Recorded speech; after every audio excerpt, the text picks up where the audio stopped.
ठीक है, छत्तीसगढ़ में प्राचीन काल में जब सातवाहन काल चल रहा था, जब मौर्योत्तर काल चल रहा था, उसी समय का पढ़ रहे हैं अभी।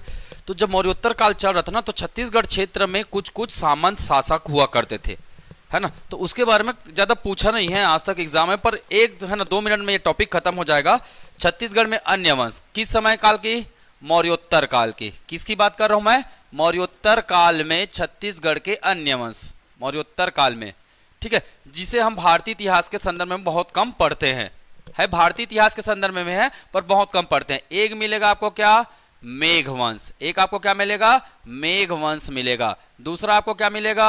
मित्रवंश मिलेगा। दूसरा आपको क्या मिलेगा? मित्रवंश। बस 2 मिनट में खत्म है, कुछ नहीं है इसमें, है ना, थोड़ा सा बस पढ़ाई करनी है। मेघवंश, अब याद रखना है मेघवंश में शासक, मेघवंश सबसे पहले याद रखेंगे मेघवंश में कौन कौन शासक हुए हैं, कौन कौन शासक हुए हैं और इनका शासन क्षेत्र कहां था, इनका शासन क्षेत्र कहां था, ये बस ध्यान में रखना है, ठीक है। मेघवंश और इनका शासन क्षेत्र कहां था, इतनी ही बातें आपको बिल्कुल ध्यान में रखेंगे।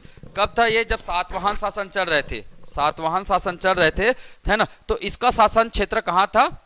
देखिए शासक किनके किनके नाम याद रखना। टोटल कितने शासक हुए हैं? 6 शासक हुए। पहले शासक ही कौन है?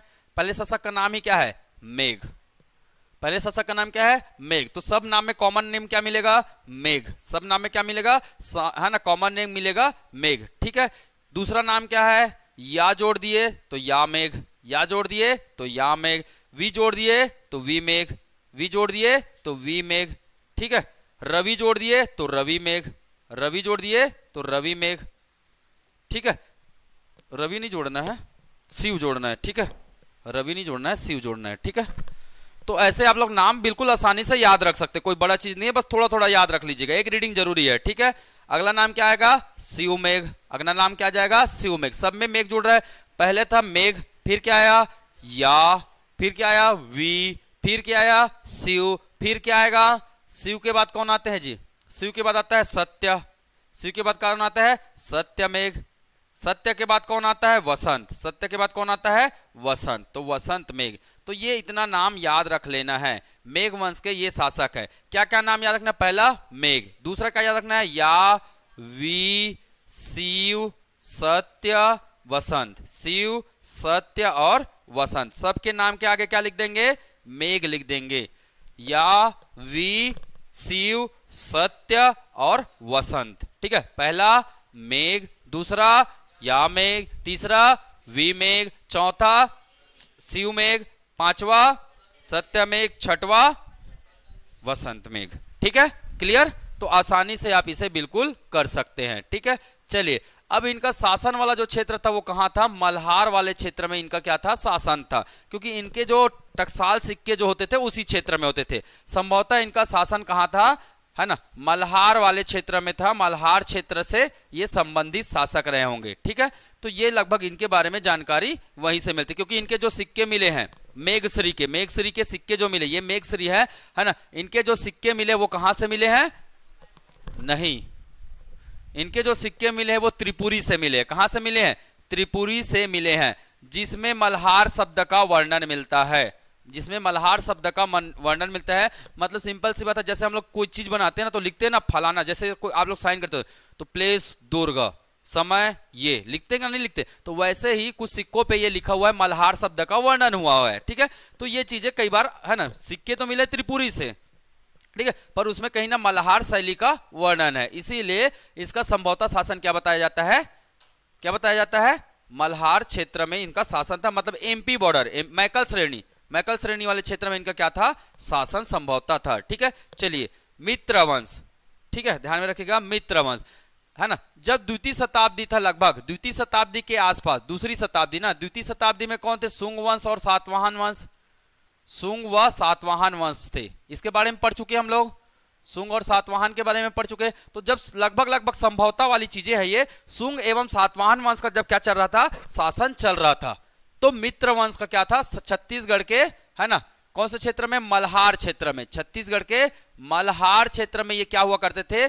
सातवाहन के क्या बनते थे? सामंती शासक हुआ करते थे। सामंत के तौर पर ये वहां क्या करते थे? शासन किया करते थे। मतलब उसी के, है ना, सामंत का मतलब क्या? समय के अंत में उनका एक लगभग शासन आया हुआ था। इस प्रकार से आप इसे याद रख लीजिए, ठीक है।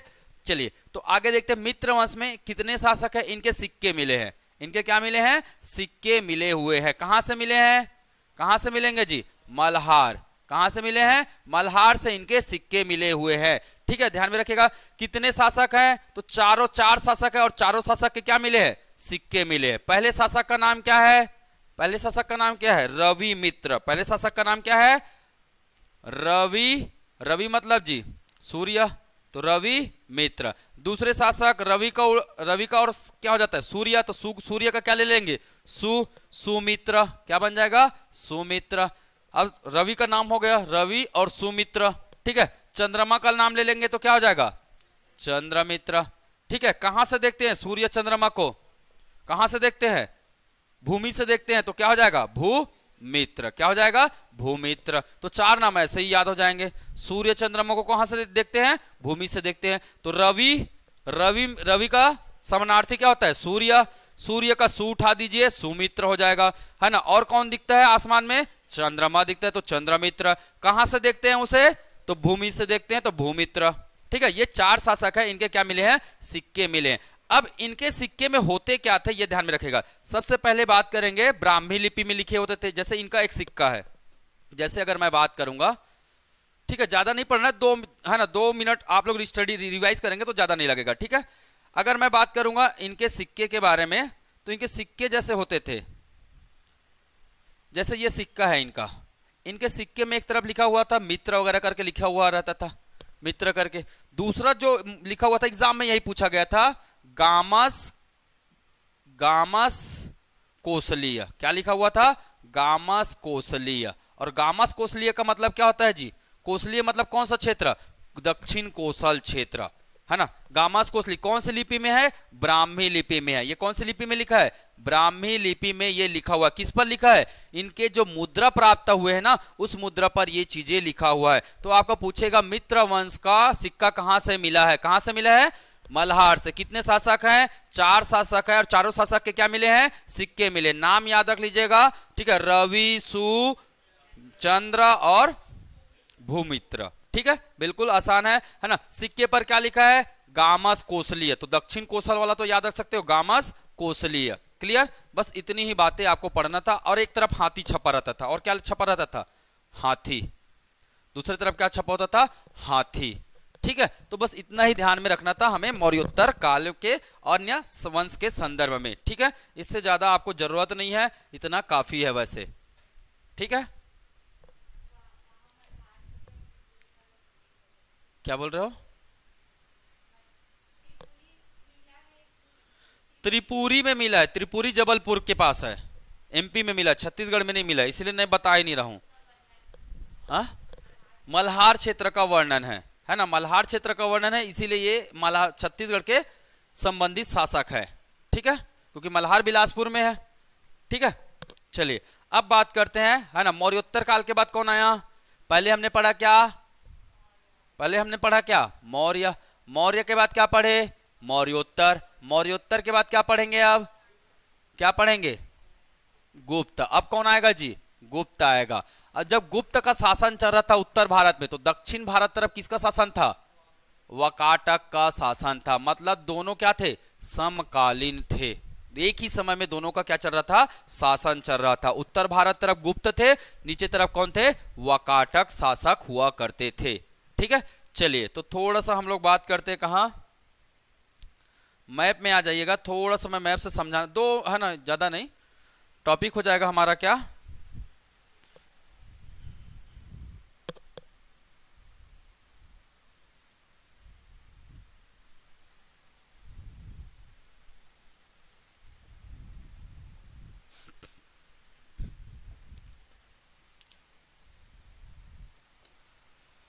देखिए ये पूरे क्षेत्र में, ये पूरे क्षेत्र में किसका शासन था, गुप्त का था। किसका था, गुप्त का शासन था। ठीक है, ये पूरा क्षेत्र, ये पूरे क्षेत्र में गुप्त का शासन प्रारंभ हुआ, है ना। यहां इस क्षेत्र में किसका शासन था, वाकाटक। यहां किसका शासन था, वाकाटक वंश का शासन था। ध्यान से देखिएगा। और यहां है ना, ऐसे याद रखिएगा इसको। मैं छत्तीसगढ़ का मैप भी ले लेता हूं ताकि दिक्कत ना हो।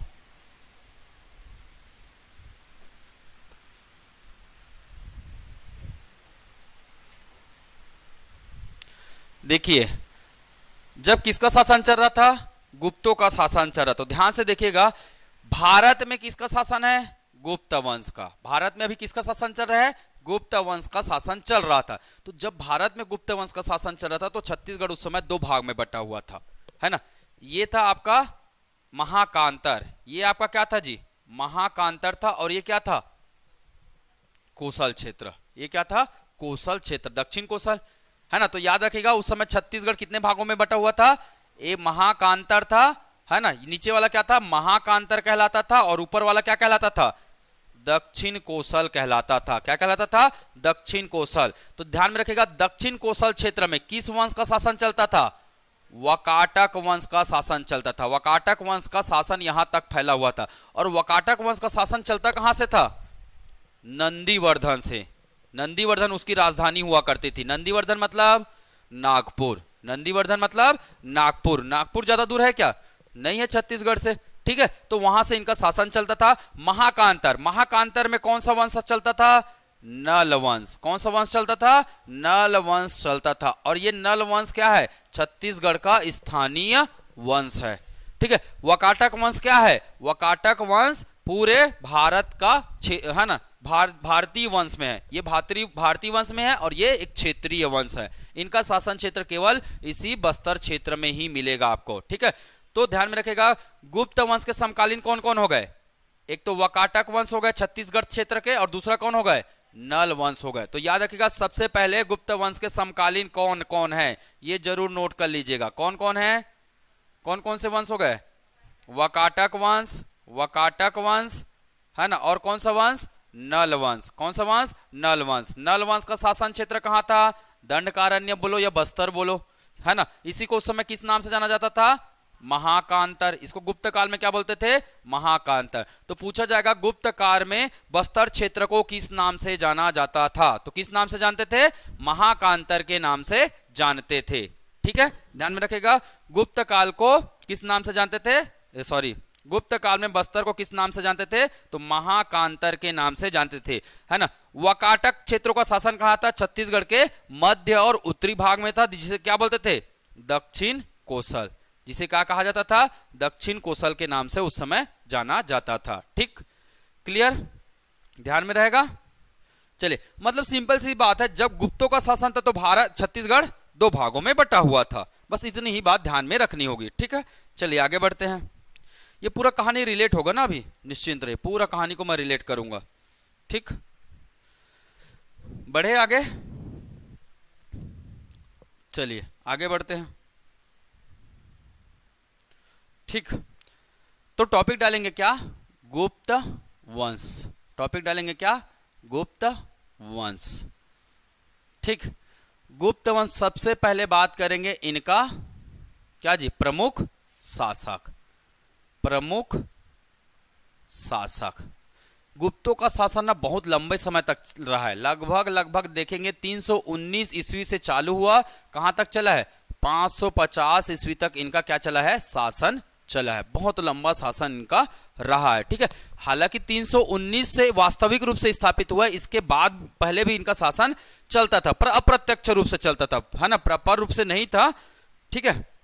तो खैर उतना जितना पढ़ना है उतना मैं बता दे रहा हूं, ज्यादा आगे हमें जाने की भी जरूरत नहीं है, ठीक है, नहीं तो पीएचडी हो जाएगा फालतू इतिहास में, ठीक है।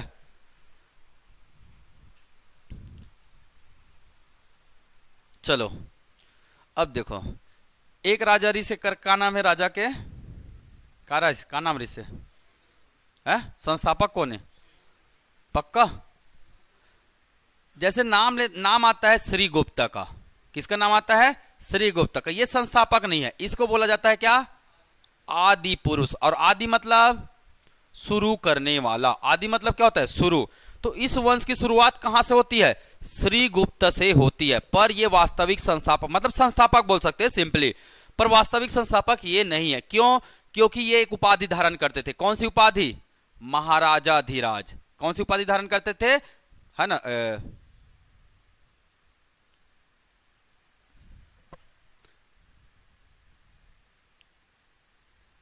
महाराजा की उपाधि धारण करते थे,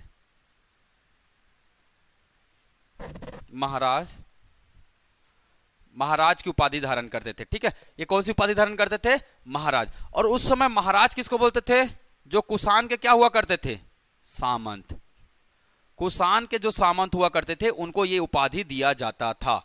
ठीक है, मतलब कहने का मतलब ये सामंत के रूप में थे, पूर्ण रूप से सामंत, मतलब उनके साथ जुड़कर रहना, किसी पर्टिकुलर शासक के साथ क्या रहते हैं? वो जुड़कर रहते। जब जब राजा बोलते कि फलाना आ तो हमारा कुछ काम है, युद्ध में लड़े जाना है ना, ऐसे बुलाते थे तो उन लोग बिल्कुल बिल्कुल, है ना। जैसे कभी कभी देखे होंगे सेव फल, हमारे बगीचे में सेव फल हुआ है सर, चलो लेके आया हूं, है ना, तो वैसे वाला चीज रहते थे सामंत। सामंत का मतलब उसके सहयोगी रहते थे, किनके?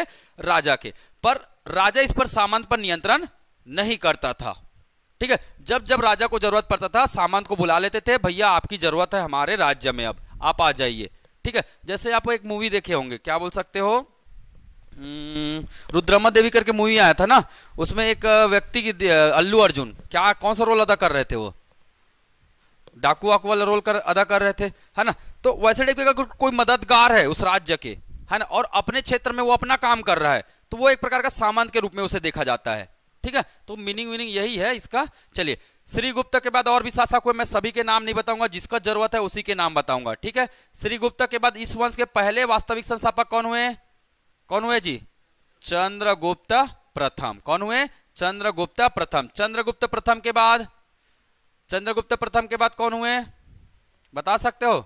इनके बेटे का नाम क्या था? समुद्रगुप्त। क्या नाम था? समुद्रगुप्त था। इनके बेटे का नाम क्या था?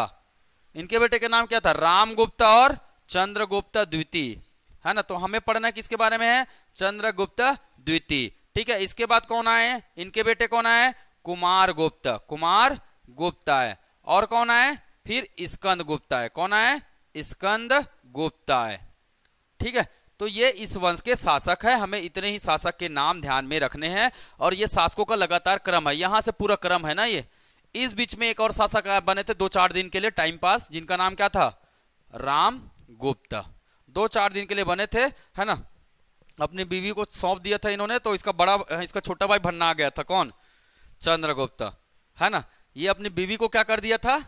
सौंप दिया था गुंडे के हाथों में, अपनी जान की रक्षा के लिए, मेरी बीवी को ले जाओ, मुझे बख्श दो, है ना।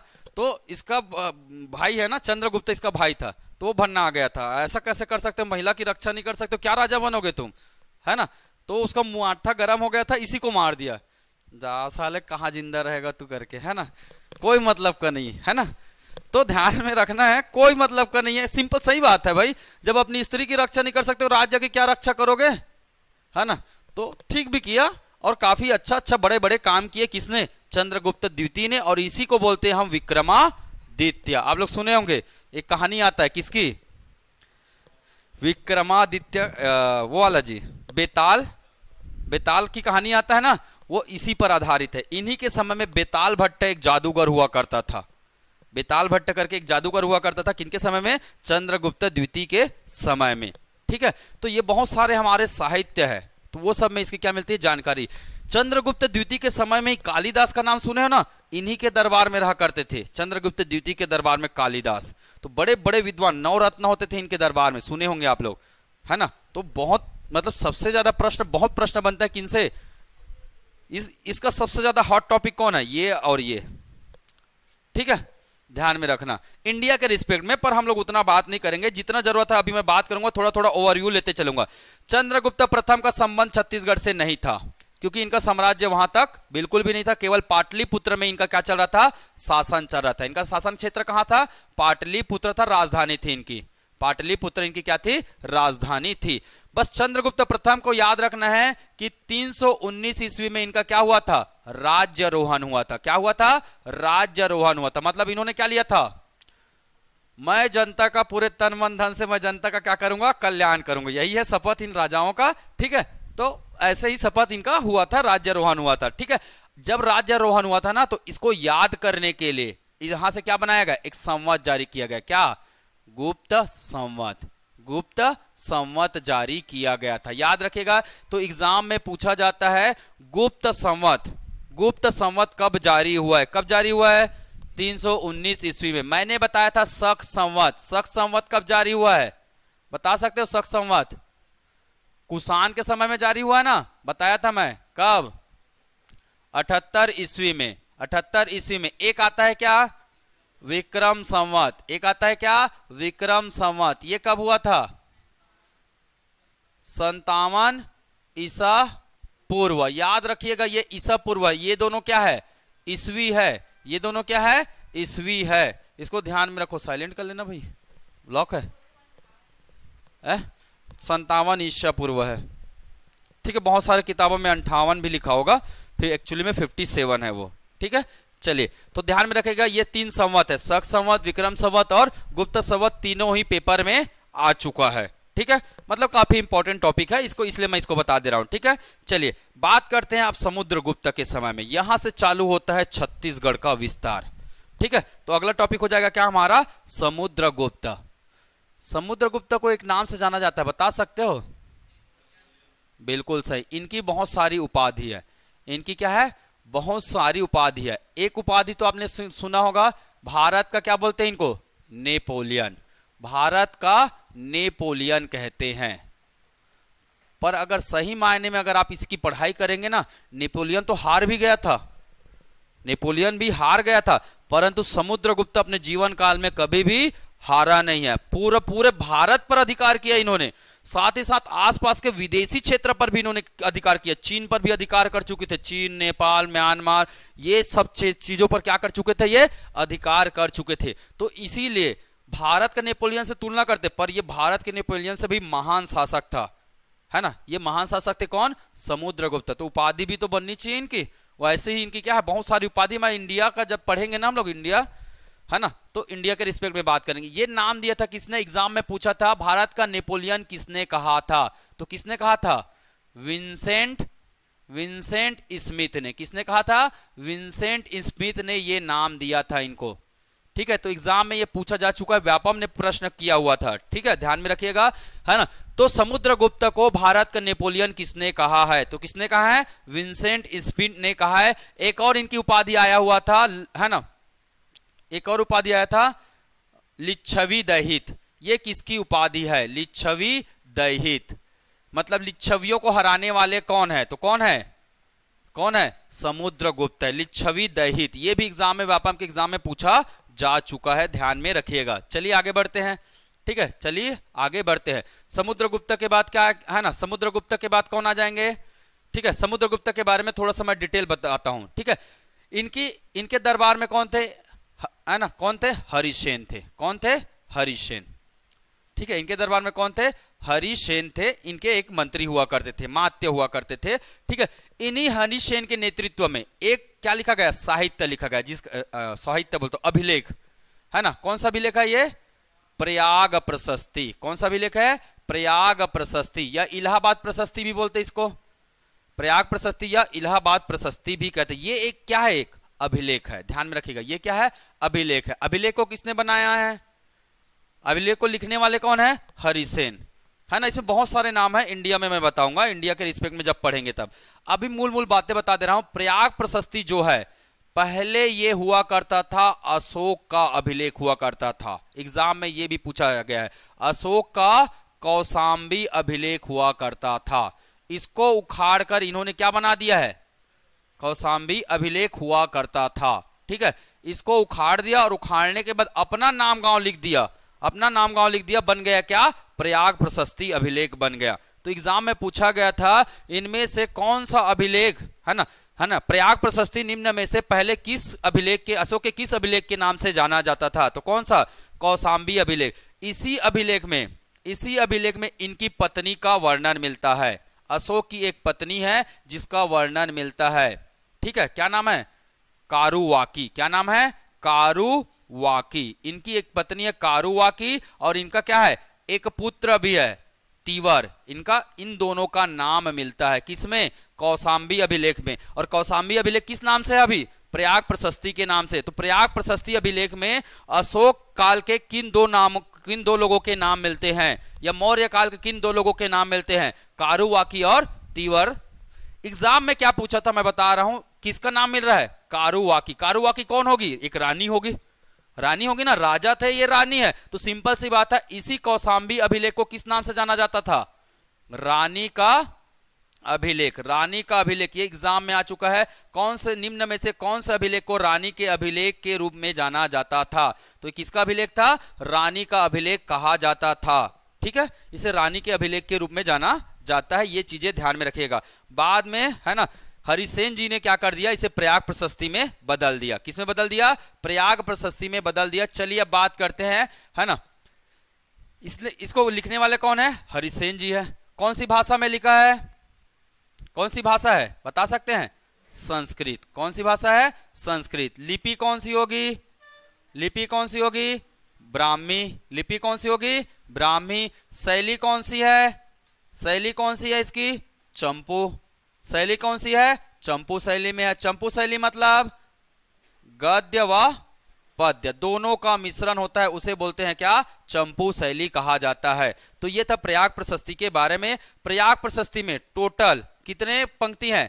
33 पंक्ति लिखे गए हैं। ध्यान में रखिएगा कितने पंक्ति हैं? 33 पंक्ति है। और इसमें मुगल काल के शासकों का वर्णन है। मुगल शासक है ना, मुगल काल के लोगों का भी वर्णन मिलता है। मुगल काल के किन लोगों का वर्णन मिलता है? मुगल काल के सबसे प्रभावशाली शासक कौन है जिसे आज भी याद करते हैं? कौन है आज भी याद करते? कौन है जल्दी बताइए। उसके नाम यहां वर्णित है ना, ध्यान में रखिएगा। कौन है? अकबर। बहुत बढ़िया। मुगल काल के शासक जो जिसे आज भी याद किया जाता है, अकबर, है ना। अकबर के साथ बुद्धि वाला व्यक्ति कौन था? कौन था बुद्धि वाला व्यक्ति? कौन था? बीरबल, है ना। अकबर बीरबल की कहानी सुनना, बहुत अच्छी अच्छी कहानियां मिलेंगी आपको। ठीक है, इसके अलावा अकबर के बेटे का नाम क्या था? क्या नाम था? जहांगीर। ये इसी का हरकत था। ठीक है, इन्होंने अब भाई इन्होंने प्रयाग प्रशस्ति को अपने पास ला लिया था। ठीक है, प्रयाग प्रशस्ति को अपने पास ला लिया और अपना नाम लिखवा दिया। ठीक है, तो सिंपल सी बात है, समझ में आ रहा है ना। तो ये एक ही अभिलेख अलग अलग जगह घुमा है, ये एक ही अभिलेख अलग अलग जगह घुमा है। बाद में इसे है ना, बाद में वापस कहां अलग रखवा दिया था। हालांकि तो कौशाम्बी था अशोक के समय में, बाद में प्रयाग प्रशस्ति बना, बाद में ये जहांगीर के पास चले गया था। मतलब जहांगीर जब छोटा सा ना, ये हमारे काम का, चलो इसको लेके चलो हमारे दरबार में, तो ये उनके मुगल दरबार में भी गया था। इसीलिए इसमें 3 लोगों के नाम मिलते हैं, 2 राजा के नाम मिलेंगे और एक पर राजा के रूप में नहीं है ना, जहांगीर का नाम जरूर मिलता है। ठीक है, सलीम, इनका मूल नाम क्या था? सलीम। ठीक है, जहांगीर का मूल नाम क्या था? सलीम था। ठीक है, इतनी बातें बिल्कुल ध्यान में रखना। अभी तो मैं थोड़ा ही बताया हूं पर इतना काफी है। ठीक है, सबसे बड़ी बात, इसी प्रयाग प्रशस्ति में समुद्रगुप्त के विजय गाथा का वर्णन मिलता है। समुद्रगुप्त के विजय अभियान का क्या मिलता है जी? वर्णन मिलता है। क्या मिलता है? विजय अभियान का वर्णन मिलता है। यह भी एग्जाम में पूछा गया है। समुद्रगुप्त के विजय अभियान का वर्णन या जानकारी किसमें है? तो किसमें है? प्रयाग प्रशस्ति में है। किसमें है? प्रयाग प्रशस्ति में। याद रहेगा। चलिए आगे बढ़ते हैं, आगे बढ़ते हैं। ठीक है, ठीक है।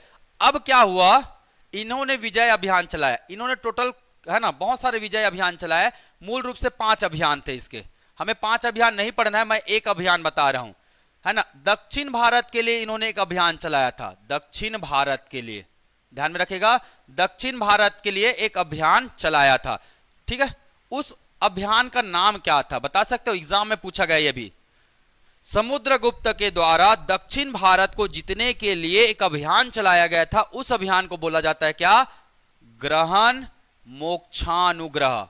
ग्रहण मोक्षानुग्रह के नाम से जाना जाता है। ठीक है, इसमें क्या करते थे? पहले राज्य को ग्रहण कर लेते थे, राज्य को जीत लेते थे, फिर उन्हें मोक्ष कर देते थे। मोक्ष मतलब छोड़ देते थे। क्या करके?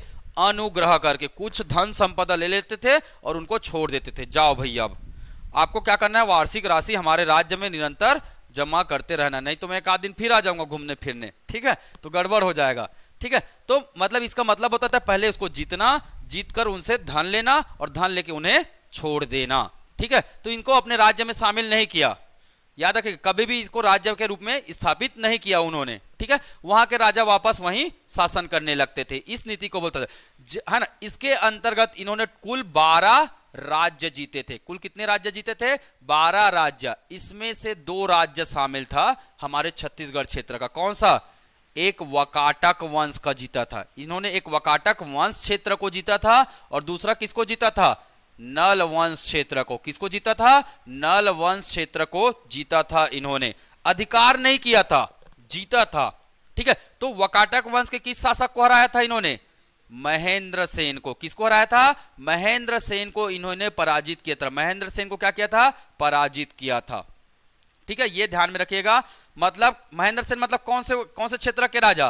कोसल राजा बोलेंगे, क्योंकि कोसल के नाम से जाना जाता था उसको, दक्षिण कोसल के शासक, है ना, महेंद्र सेन। ठीक है, कभी कभी ऐसे भी नाम आ जाते हैं। तो दक्षिण कोसल क्षेत्र के राजा कौन थे उस समय? महेंद्र सेन थे, इन्हें हरा दिया गया था। ठीक है, नलवंशी शासक क्या नाम था? नलवंशी शासक कौन थे? व्याघ्रराज।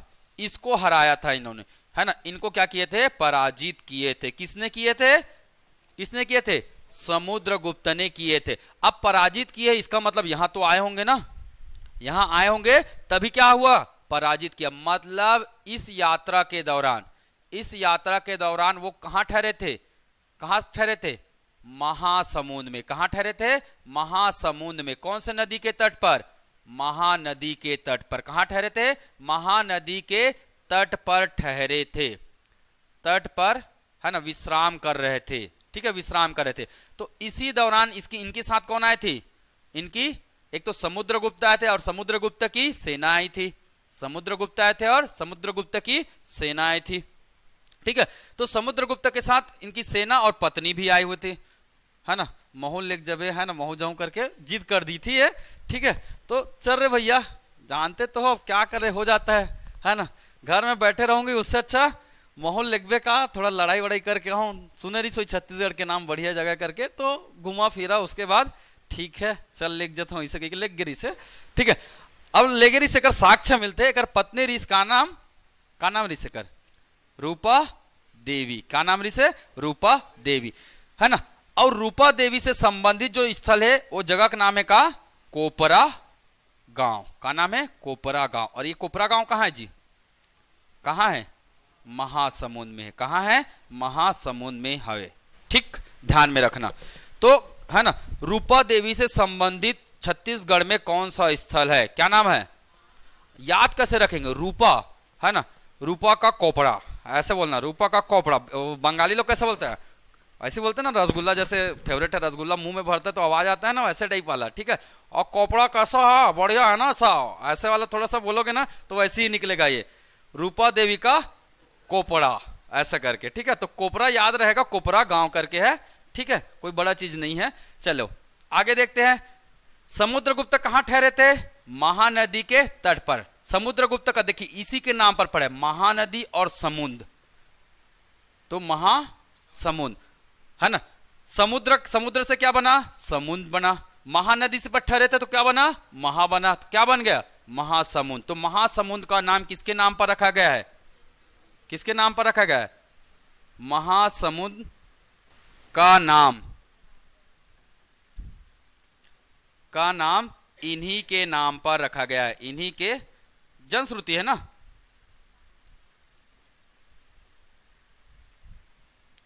के नाम, महासमुंद का नाम इन्हीं के नाम पर रखा गया है। लिख लेना यार, आप लोग लिख, समझदार हो। ठीक है, थक गए, अब हाथ रुक रहा है। ठीक है, काफी लिख लिया मैं, सुबह से क्लास करते करते थक जाते हैं। ठीक है, तो ये विजय अभियान था। तो थोड़ा कहानी में पढ़ोगे ना तो मजा आता है ना। कहानी में क्या पढ़ना है? दक्षिण को जीतने का मन हुआ, इसका कहानी बना लो, एक छोटा सा प्यारा सा कहानी बना लो। दक्षिण को जीतने का मन हुआ किसका? समुद्रगुप्त का। अपनी पत्नी को लेके चला वो कहां? दक्षिण भारत। नाम क्या दिया अभियान का? ग्रहण मोक्षानुग्रह। नाम क्या दिया? ग्रहण मोक्षानुग्रह नाम दिया। चले छत्तीसगढ़ क्षेत्र में आए, थक गए थे, कहां रुके? महासमुंद में, महानदी के तट पर। इसीलिए इसका नाम क्या पड़ा? इन्हीं के नाम पर क्या पड़ा? महासमुंद पड़ा। ये जनश्रुति है। ठीक है, चलिए आगे बात करते हैं। आगे है ना, इनके साथ पत्नी आई थी तो अब कपड़े वपड़े भी बदले होंगे, तो इन्हीं के पत्नी से संबंधित क्या मिला है जी? साक्ष्य मिला है। क्या मिला है? साक्ष्य मिला है। कौन सी जगह से? कोपरा गांव से। ठीक है, कोपरा गांव से मिला है। ठीक है, वहां से रवाना हो गए। राजा मिल गए, कौन? वाकाटक के राजा। क्या नाम? महेंद्र। अब तो नहीं छोड़ूंगा भैया, है ना, मैं तो आया इसीलिए हूं। तो उनको क्या कर दिया? हरा दिया। जाते जाते फिर कहां गए, कहां गए, दक्षिण भारत गए, दक्षिण छत्तीसगढ़ गए, बस्तर गए। बस्तर में कौन सा वंश था, नल वंश था, है ना। नल वंश के राजा कौन थे, व्याघ्र राज, बहुत व्याघ्र व्याघ्र कर रहा है, तो उसको भी हरा दिए। और इन्होंने ना एक उपाधि भी धारण किया था, व्याघ्रहंता। किसने, समुद्रगुप्त ने। तो व्याघ्र राज को, है ना, हराया था, तो उनकी उपाधि का नाम क्या था, व्याघ्रहंता भी इनकी उपाधि का नाम था। ठीक है, चलिए आगे बढ़ते हैं। ठीक है, आगे बढ़ते हैं। उसके बाद पूरा 12 राज्यों को इन्होंने जीता। तो बस समुद्रगुप्त से संबंधित ये स्थल है और इनकी कहानी इतने में खत्म हो जाती है। ठीक है, अगला राजा कौन आएंगे अब, तो इनके कोई सिक्के विक्के नहीं मिले हैं। ठीक है, इनके क्या नहीं मिले हैं, कोई सिक्के विक्के नहीं मिले। अगला राजा कौन आएंगे, बाकी राजाओं का उतना यात्रा वात्रा नहीं पढ़ना, बाकी राजाओं ने सिक्के चलाने का काम किए। तो अगला टॉपिक हो जाएगा क्या हमारा, सिक्का। अगला टॉपिक क्या हो जाएगा, सिक्का। ठीक, इनके सिक्के छत्तीसगढ़ से नहीं मिले हैं, इसलिए उतना जरूरत नहीं है पढ़ने का। चलिए डिटेल में बताता हूं भाई मैं, तब मजा आता है नहीं। पढ़ो तो पूरे दिल लगा के पढ़ो, फॉर्मेलिटी तो दिखाना है तो कोई भी दिखा देता है। ठीक, चलो तो मैं पहले जगह का नाम बता दे रहा हूं। ये है क्या, दुर्ग है। ये क्या है, दुर्ग है। दुर्ग में एक जगह है जिसका नाम क्या है, बानबरद। क्या नाम है, बानबरद है। घूमने जाना कभी, ठीक, मिल जाएगा। रायपुर है। रायपुर में 3 जगह के नाम याद रखना है। रायपुर में कितने जगह, 3 जगह के नाम याद रखना है। एक जगह का नाम क्या है, आरंग। दूसरी जगह का नाम क्या है, पिटाई वल्द। दूसरी जगह का नाम क्या है, पिटाई वल्द। और एक जगह का नाम क्या है जी, है खैरताल वगैरह कुछ है ना। एक जगह का नाम क्या है, खैरताल। ठीक है, एक जगह का नाम क्या है, खैरताल। ठीक है, पहले नाम याद करो, सब अपने आप हो जाएंगे। देखना तरीके समझिएगा, तरीके समझेंगे तो सब चीज आसान है। बानबरद, दुर्ग। रायपुर में कितने जगह, 3 जगह, पिटाईवाल, आरंग और खैरताल। ठीक, चलिए अगला गए कहां, गरियाबंद में एक जगह कौन सी है, राजिम। गरियाबंद में कौन सी जगह है, राजिम। इसी राजिम के पास जगह का नाम क्या है, कुछ बंद है ना, क्या नाम है, पीतेबंद। क्या नाम है, पीतेबंद गांव करके नाम है, उतना जरूरत नहीं है, राजिम भी याद रखोगे तो चलेगा। पीतेबंद गांव, पीतेबंद गांव। ठीक है, ये नाम याद रख लीजिएगा। चलिए अगला बात करते हैं। इतने इस तरीके के नाम याद हो गए। चलिए एक बार फटाक से ये रिवाइज कीजिए, रिवाइज करते जाओ, सब चीज याद होते जाएगा। ठीक है, पहले जगह ट्रेस करो, जगह के बाद सिक्के की बात करेंगे हम लोग। ठीक है, हो गया, हो गया। चलिए अगला है क्या, खेरनाल। अगला है क्या, खेरनाल। कहां है खेरनाल और कौन से जिला में, बलौदा बाजार में। खेरनाल कहां है, बलौदा बाजार में। एक जगह है कहां, खरसिया में। एक जगह कहां है, खरसिया में है। एक जगह कहां है, खरसिया। खरसिया मतलब रायगढ़। ठीक है, बस इतने जगह का नाम याद करो, आपको ऑटोमेटिक पूरे सिक्के के नाम क्या हो जाएंगे, याद हो जाएंगे। सिक्के के नाम क्या हो जाएंगे, याद हो जाएंगे। एक बार रिवाइज करते हैं, है ना। ठीक है, बानबरद, आरंग, पिटाईवाल, खैरताल। ठीक है, राजिम में पीटेबंद। राजिम में बहुत पीट पीट के बंद कर देते थे, तो ऐसे याद रख सकते हो, राजिम में पीट पीट के बंद कर देते, है ना। तेरे नाल खेरेनाल कहाँ है, तो ये तेरे नाल खेरनाल या नाल वाला कहाँ है, बलौदा बाजार में। खरसिया तो सबको याद होगा, खरसिया रायगढ़। तो जो याद नहीं है उसके लिए कुछ है ना तो बना सकते हो। ठीक है, चलिए अब बात करते हैं शासकों के बारे में, किनके किनके सिक्का मिले हैं। बानबरद से जो सिक्का मिला है ना, वो गुप्तकालीन सिक्के मिले। किसके सिक्के मिले हैं, एक नाम है क्या, कुमारगुप्त। मैं क्रम से बता देता हूं, है ना। पहले शासक कौन आए थे, है ना, रामगुप्त। रामगुप्त के बाद किसके मिले हैं, कुमारगुप्त के भी मिले हैं। और कुमारगुप्त के बाद अगला शासक कौन बने थे, स्कंदगुप्त। कौन बने थे, स्कंदगुप्त। तो इन तीनों को क्या मिले हैं, सिक्के मिले हैं। तो याद रख सकते हो बानबरद में किनके किनके, रामगुप्त, कुमारगुप्त और स्कंदगुप्त। ठीक, आगे बढ़े, चलिए आगे बढ़ते हैं। ठीक है। पिटाई वल्द में किसी शासक का याद नहीं रखना है, बस इसको रहने दीजिए। ठीक है, पिटाई वल्द में गुप्तकालीन सिक्के बोला जाता है, किस शासक से संबंधित है ये स्पष्टीकरण नहीं होता है। ठीक है, तो यहां भी सिक्का मिला है। खैरताल, खैरताल की बात करते हैं। खैरताल में जो सिक्का मिला है उसमें छपा हुआ है क्या, क्या लिखा हुआ है, महेंद्रादित्य लिखा हुआ है। क्या लिखा हुआ है, महेंद्रादित्य, महेंद्रादित्य लिखा हुआ है। और याद रखिएगा महेंद्रादित्य उपाधि किसकी होती थी, किसकी होती थी, कुमारगुप्त की। ठीक है, महेंद्रादित्य उपाधि किसकी होती थी, कुमारगुप्त का होता था। विक्रमादित्य किसका, चंद्रगुप्त। महेंद्रादित्य किसका, कुमारगुप्त का। शक्रादित्य किसका, स्कंदगुप्त का होता था। ठीक है, तो महेंद्रादित्य मतलब ये किसके सिक्के हैं, कुमारगुप्त के सिक्के हैं। किसके सिक्के हैं, कुमारगुप्त के ये सिक्के हैं। ठीक है, ध्यान में रखें क्योंकि इनकी उपाधि है। लिखा क्या था इसमें, क्या लिखा था जी, क्या लिखा था, महेंद्रादित्य। सिक्के पर क्या लिखा था, महेंद्रादित्य। अब चांदी के मिले, सोने के मिले, उसको छोड़ दो, उतना जरूरत नहीं है। ठीक है, चलिए आरंग की बात करते हैं। तो आरंग में किसके सिक्के मिले हैं, दोनों के सिक्के मिले। आरंग में किसके सिक्के मिले हैं, मयूर सिक्का। आरंग में क्या मिला है, मयूर सिक्का, है ना। और मयूर सिक्का किसका होता था, बता सकते हो, मौर्य वंश का होता था। नहीं, मौर्य वंश का छोड़ दीजिए, रत्न जड़ित मयूर सिक्का मिला है यहां से। किसका होता था मयूर सिक्का, कुमारगुप्त के है। मैं बता रहा हूं कैसे। कुमारगुप्त के मानते थे किनको, कार्तिकेय महाराज को, क्योंकि उन्होंने कार्तिकेय मंदिर का निर्माण करवाया था, है ना, भीतर गांव में। ध्यान में रखिएगा, तो कार्तिकेय मंदिर, उनका वाहन कौन माना जाता है, मयूर माना जाता है। तो मयूर सिक्का किनका मिला है, रत्न जड़ित मयूर सिक्का मिला है। क्या मिला है, रत्न जड़ित मयूर सिक्का मिला है। और ये मयूर सिक्का, है ना, किसका होगा जी, कुमारगुप्त का होगा। किसका होगा, कुमारगुप्त का होगा। ठीक है, ये मयूर सिक्का किसका होगा, कुमारगुप्त का होगा। राजिम, राजिम में, है ना, राजिम में किसके मिले हैं, दोनों के मिले। किसके किसके, चंद्रगुप्त और कुमारगुप्त। चंद्रगुप्त द्वितीय और कुमारगुप्त के सिक्के मिले हैं। कुमारगुप्त के क्या मिले हैं, सिक्के मिले हैं। ध्यान में रखिएगा। चलिए थोड़ा सा स्पीड लेके चल रहा हूं, मेरी अगली क्लास है, वहां जाना है। ठीक है, खरसिया, खरसिया की बात करता हूं। खरसिया में मिला है धनुर्धारी सिक्का।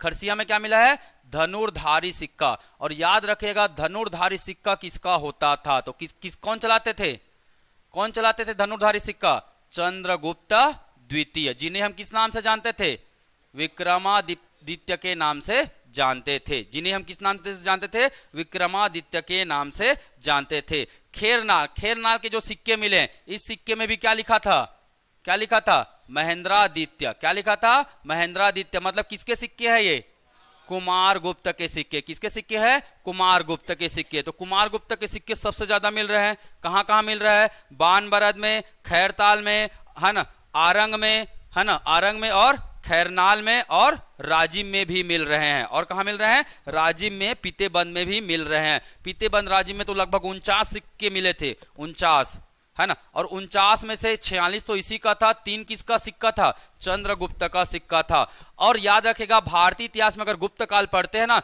तो प्रश्न पूछा जाता है सर्वाधिक सिक्के किसने जारी किए थे, बता सकते हो अब, है? सर्वाधिक सिक्के जारी किसने किए थे, किस गुप्त शासक ने किए थे, देख के पता चल रहा है भाई। क्या है, नाम क्या है, कुमारगुप्त है। क्या नाम है, कुमारगुप्त है। और कुमारगुप्त का जो सिक्का होता था उस पर क्या लिखा, क्या छपा होता था, मयूर। मयूर प्रकार के सिक्के जारी करते थे वो। ठीक है, ध्यान में रखेंगे, सर्वाधिक सिक्का कुमारगुप्त के, मयूर प्रकार के क्या करते थे, सिक्के जारी करते थे। तो इतनी बातें आपको क्या करना है, ध्यान में रखना है। ठीक है, चलिए क्लियर। 2 छोटा छोटा सा पॉइंट बचा हुआ है ना। अब बात करता हूं मैं भानुगुप्त की। भानुगुप्त की जब, है ना, 1510 ईस्वी में किसका शासन चल रहा था, 1510 ईस्वी में इन्हीं का एक शासन चलता था। किसका जी, भानुगुप्त का शासन चल रहा था। ठीक है, तो भानुगुप्त ने क्या बनवाया था, एक अभिलेख बनवाया था। क्या बनवाया था, अभिलेख। कहां है अभिलेख, एरन में है। कहां है, एरन में। तो नाम क्या हो जाएगा इसका, एरन अभिलेख। नाम क्या हो जाएगा, एरन अभिलेख। एरन कहां है, एमपी में है। एरन कहां है, एमपी में है। तो याद रखिएगा, है ना, भानुगुप्त का एरन अभिलेख एमपी में है। इस अभिलेख में छत्तीसगढ़ के शासक का वर्णन है। कौन से वंश का, कौन से वंश का वर्णन है, छत्तीसगढ़ के वंश का वर्णन मिलता है। कौन से वंश? सरभराज। किसका वर्णन मिलता है? सरभराज का वर्णन मिलता है। और सरभराज के द्वारा कौन सा वंश चलाया गया? सरभपुरी वंश। कौन सा वंश चलाया गया? सरभपुरी वंश चलाया गया। ठीक है, तो ये बातें ध्यान में रख सकते हैं। छत्तीसगढ़ के राजा है ना सरभराज, उसकी जानकारी किसमें मिलती है? भानुगुप्त के एरन अभिलेख मिलता है। यह अभिलेख कब का है? 510 ईस्वी का है। ये बातें ध्यान में रखना है। रख सकते हैं? अरे बिल्कुल टैलेंटेड लोग हैं हम लोग, बिल्कुल रख लेंगे। थोड़ा सा स्पीड कर रहा हूं मैं, थोड़ा सा एडजस्ट करते चलिएगा। वैसे भी मैं 1 घंटा लेट हूं। ठीक है, चलिए नेक्स्ट आगे बढ़ूं। मैं आगे बढ़ूं, एक टॉपिक लास्ट है। इनके क्या मिले हैं? क्या मिले जी? मंदिर। गुप्तकालीन क्या मिले? स्थापत्य। गुप्तकालीन स्थापत्य बता सकते हो कहां से मिला है? गुप्तकालीन स्थापत्य। ठीक है, एक है आपका क्या? तालागांव, देवरानी जेठानी मंदिर। सुने हो ना? तालागांव कौन से नदी के तट पर है? तालागांव, देवरानी जेठानी मंदिर। देवरानी जेठानी मंदिर, ये होमवर्क है। कौन से नदी के तट पर है ये बताइएगा। ठीक है, दूसरा कौन से भगवान का मंदिर प्रतिमा है? ये छत्तीसगढ़ का सबसे प्राचीन मंदिर है ना। छत्तीसगढ़ का सबसे प्राचीन मंदिर बोला जाता है इसको, सबसे प्राचीन। याद रखिएगा, अगर पूछेगा एग्जाम में छत्तीसगढ़ का सबसे प्राचीन मंदिर कौन है? देवरानी। अभी तक मंदिर पढ़ रहे थे क्या हम लोग? नहीं पढ़ रहे थे, पहले बार पढ़े इतिहास में मंदिर छत्तीसगढ़ के। तो तालागांव में है देवरानी जेठानी। होमवर्क का यह है कौन से नदी के तट पर है ये मुझे बताइएगा। कहां से अरपा आ गया? अरपा पैरी के धार है ना, सबला है बुखार है, तो ये नहीं है भैया। अगला क्या है? पुजारी पाली। अगला क्या है? पुजारी पाली में केवटीन मंदिर। पुजारी पाली, यहां कौन सा मंदिर है? केवटीन मंदिर। केवटीन मंदिर है पुजारी पाली में। कौन सा मंदिर है? केवटीन मंदिर। अच्छा, ये बिलासपुर में है ना तालागांव?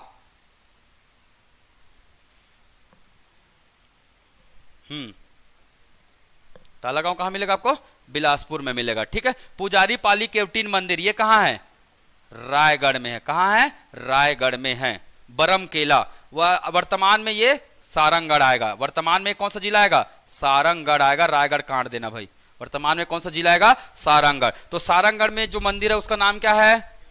केवटीन मंदिर। जगह का नाम पुजारी पाली। जगह का नाम पुजारी पाली है ना। जो तालागांव में जो मंदिर है उसका नाम क्या है? देवरानी जेठानी। ठीक है, आज के लिए इतना ही करते हैं। बाकी एक बार आप लोग रिवाइज करिएगा, इसे मैं सेव करके आप लोग को अपलोड कर दूंगा। ठीक है, क्लियर? चलिए, थैंक